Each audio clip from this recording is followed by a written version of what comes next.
Every time the stock market crashes, the same terrifying headlines appear. Trillions wiped out overnight. Your portfolio turns blood red. Retirement accounts shrink. And it genuinely feels like real money is being destroyed in front of your eyes. But here's the uncomfortable question almost nobody stops to ask. Where did all that money actually go? Did it vanish into thin air? Was it stolen? Or was it never really money in the way we think it is? Because the truth is, when the market crashes, money doesn't disappear. It simply changes hands. And understanding exactly how and why that happens can completely change the way you view crashes, and maybe even turn the next one into the best opportunity of your life. Welcome to Martic Finance, where we break down investing concepts in a simple, no BS way. If you're new here, hit subscribe right now. You don't want to miss what's coming. Let's start with the biggest myth. When headlines scream $2 trillion wiped out, it doesn't mean $2 trillion in cash suddenly vanished from the planet. It means the market value of stocks fell. When you multiply all those lower share prices by the total number of shares outstanding, the total value of the market drops. But value is not the same as cash. Think of it like your house. Last year a realtor told you it was worth $500,000. You felt rich. This year, the housing market cools and a new appraisal says it's now worth $420,000. Did $80,000 physically disappear from your bank account? Of course not.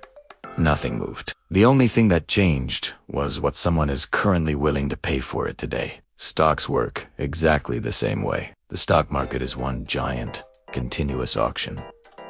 When fear takes over and buyers disappear, prices fall. The lost money is simply the difference between what people were willing to pay yesterday and what they're willing to pay right now. So if the money isn't being destroyed, who actually loses when the market crashes?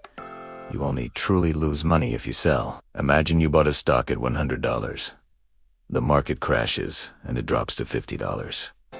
Your account now shows you're down 50%. That hurts to look at, but it's still just a paper loss. You haven't lost a single dollar of actual spendable cash yet. You still own the shares. The moment you panic and sell at $50, that paper loss becomes a real, permanent loss. You turned $100 into $50. You locked it in. The money is gone from your pocket. But here's what the headlines never tell you. For you to sell at $50, someone else had to buy at $50. While you were panicking and hitting sell, a calm investor, a pension fund, or a wealthy individual who had been waiting for this moment hit buy. They just bought something for half the price it was trading at a few months ago. They think it's on sale. A stock market crash is one of the largest, fastest wealth transfer events in the world. It moves money from the fearful to the patient. Think of the entire market as a crowded room full of people holding valuable jackets. Suddenly someone yells fire. Panic erupts. Everyone rushes for the exits, throwing their jackets on the floor as they run. The people who get hurt are the ones who panic and abandon their jackets. The winners are the calm ones standing near the exit with empty hands and deep pockets. They simply bend down, pick up the discarded jackets at a fraction of the price, and walk out quietly. Of course, in real life, it's not that simple. You never know how long the crash will last or whether the market will recover quickly. Investing always carries risk, and timing the bottom is extremely difficult. That's why staying calm, having cash reserves, and doing your own research matters so much. During a crash, money doesn't disappear. It rotates. It flows out of risky assets like stocks and into things that feel safer in the moment. Cash, government bonds, gold, or even defensive stocks. That lost money is sitting on the sidelines in money market accounts, waiting for the panic to subside, so it can be deployed back into the market at much lower prices. The violence of a crash comes from forced selling. This is where paper losses turn into real losses, even for people who don't want to sell. Hedge funds and leveraged traders who borrowed money to buy stocks are especially vulnerable. When prices drop too far, banks issue margin calls. Put up more cash, or we sell your positions. This forced selling drives prices even lower, triggering more margin calls. A vicious domino effect. Liquidity dries up. Buyers hide. It genuinely feels like money is evaporating because the selling is so one-sided. But the buyers are still there. They're just waiting for the spiral to stop. Let's look at the 2008 financial crisis. When Lehman Brothers collapsed, the S&P 500 plummeted. Headlines screamed about trillions lost. Homeowners were forced to sell, and big banks were forced to sell. If you were a regular person with an index fund and you checked your balance in March of 2009, it probably looked decimated, yet a massive paper loss.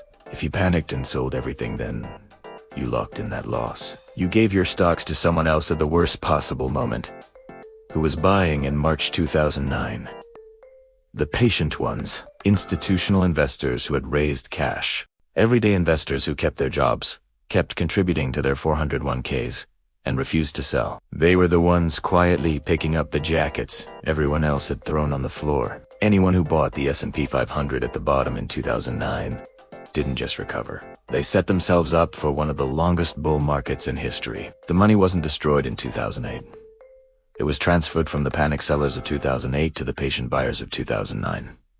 So here's the single most important takeaway you need to remember.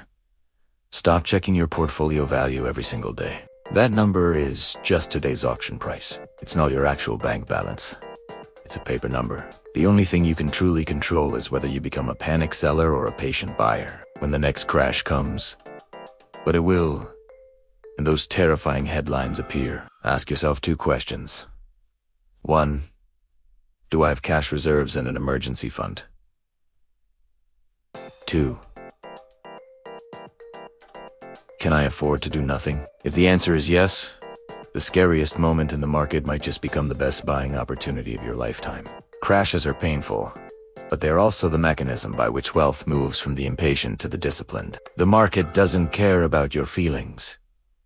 It only cares about who keeps their head when everyone else is losing theirs. But there's another layer most people miss. During major crashes, the biggest winners aren't necessarily the ones who timed the absolute bottom perfectly. They're the ones who keep investing consistently through the downturn, dollar cost averaging into the market every month, regardless of price. When the recovery finally comes, those steady buyers end up owning far more shares at much lower average prices than the people who tried to wait for the perfect moment and missed the rebound entirely. History shows this over and over again. After the 2008 crash, the S&P 500 eventually climbed to more than 400% from its bottom. After the dot-com bust in 2002, it recovered and went on to new highs. After the 2020 COVID crash, the market rebounded faster than almost anyone expected. The people who benefited the most weren't the ones who sold at the bottom in panic. They were the ones who stayed invested or even bought more when fear was at its peak.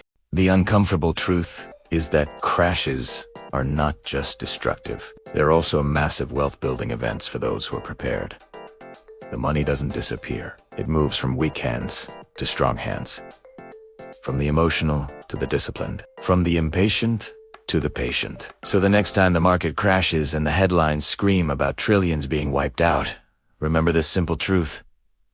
The money isn't gone. It's just changing owners. The only question you need to ask yourself is, which side of that transfer do you want to be on? That's all for today.